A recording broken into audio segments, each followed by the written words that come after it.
Welcome back to my channel বন্ধুরা। তো দুদিন আগে আমি আমার চ্যানেলে যে শেজওয়ান চিকেনের রেসিপিটি দিয়েছিলাম সেখানে আমি বলেছিলাম যে হোমমেড শেজওয়ান সসটি আমি ইউজ করছি সেটার রেসিপি আমি খুব তাড়াতাড়ি দিয়ে দেবো। তো আজকে আমি সেই শেজওয়ান সসের রেসিপি নিয়েই আপনাদের সামনে চলে এসেছি।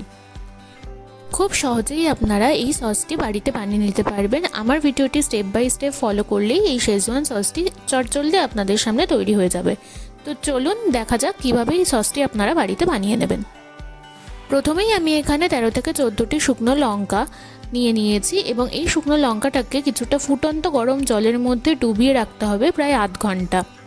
ভালো করে এই শুকনো লঙ্কাগুলোকে জলের মধ্যে একটুখানি একটা চামচের সাহায্যে ডুবিয়ে দেবেন, দিয়ে আধ ঘন্টা এটাকে একটা ঢাকনা চাপা দিয়ে রেখে দেবেন।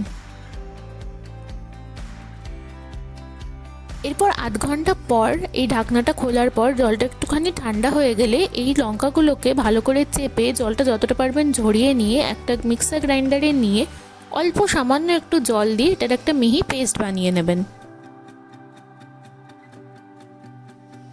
এইটা হলো সেই শুকনো লঙ্কার পেস্টটা। এরপর যা যা লাগবে সেগুলো হলো 1 টিস্পুন আদা কুচি, 1 টিস্পুন রসুন কুচি, 1 টিস্পুন ব্ল্যাক পেপার পাউডার বা গোলমরিচ গুঁড়ো, 1 টেবিল স্পুন চিনি আর ভালো ব্র্যান্ডের টমেটো কেচাপ এবং ডার্ক সয়া সস। এরপর আমরা একটা প্যানের মধ্যে 2 টিস্পুন মতো সাদা তেল বা রিফাইন্ড অয়েল দিয়ে নেব। তারপর তার মধ্যে রসুন কুচিটা দিয়ে 2 মিনিট মতো এটাকে নিভু আছে মানে লো ফ্লেমে ভালো করে নাড়াচাড়া করে নেব। তারপর এর মধ্যে 1 টিস্পুন আদা কুচিটাও দিয়ে দেবো এবং সেটাকেও ভালো করে নাড়াচাড়া করে নেব প্রায় 2 থেকে 3 মিনিট মতো ওই লো ফ্লেমেই।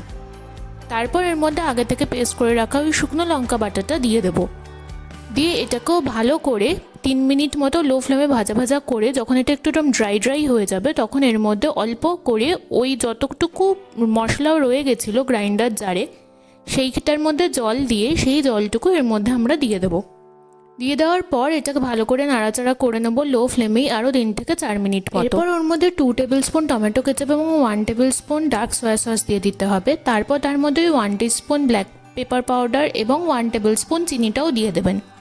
এরপর এর মধ্যে 1 টিস্পুন বা স্বাদ মতো লবণ দিয়ে নেবেন, দিয়ে ভালো করে সবটা মিক্স করে নেবেন এবং লো ফ্লেমে আরও 4 থেকে 5 মিনিট এটা রান্না হতে দেবেন।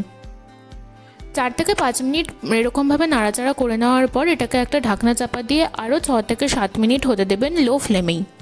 এরপর 7 মিনিট মতো পর আপনারা ঢাকনাটা খুলে নিয়ে লো ফ্লেমেই আরেকটু নাড়াচাড়া করে আপনাদের ফ্লেমটা বন্ধ করে দেবেন, কারণ শেজওয়ান সস কিন্তু তৈরি হয়ে গেছে। এবার এটাকে আপনারা যে কোনো কন্টেনারে বন্ধ করে অন্তত 15 থেকে 20 দিন তো অবশ্যই রাখতে পারবেন, ফ্রিজের মধ্যে অবশ্যই। আমি 2 দিন আগে যে শেজওয়ান চিকেনের রেসিপিটা দিয়েছিলাম সেখানে এই সসটা ইউজ করেছিলাম শেজওয়ান চিকেনের যে বেস সস তৈরি হয় সেই সসটা বানানোর জন্য। কিভাবে সেটা যদি আপনারা দেখতে চান তাহলে ওই ভিডিওর লিঙ্কটাও আমি আমার ডিসক্রিপশানে দিয়ে দিচ্ছি, অবশ্যই আপনারা শেজওয়ান চিকেনের ভিডিওটি দেখে নেবেন, যেটা কিনা দুর্গা পুজো স্পেশাল রেসিপির 2nd এপিসোড ছিল।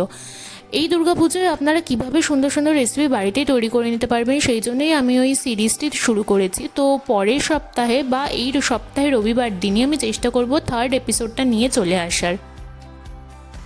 আমার চ্যানেলটি ভালো লাগলে অবশ্যই চ্যানেলটা সাবস্ক্রাইব করুন এবং একটা লাইক করবেন ভিডিওটাকে, তাহলে আপনারা ভালো থাকবেন, সুস্থ থাকবেন। 3rd এপিসোডের সাথে আপনাদের সাথে আবার দেখা হচ্ছে। ভালো লাগলে এই ভিডিওটিকেও অবশ্যই শেয়ার করবেন। আসলাম তাহলে, আবার দেখা হবে।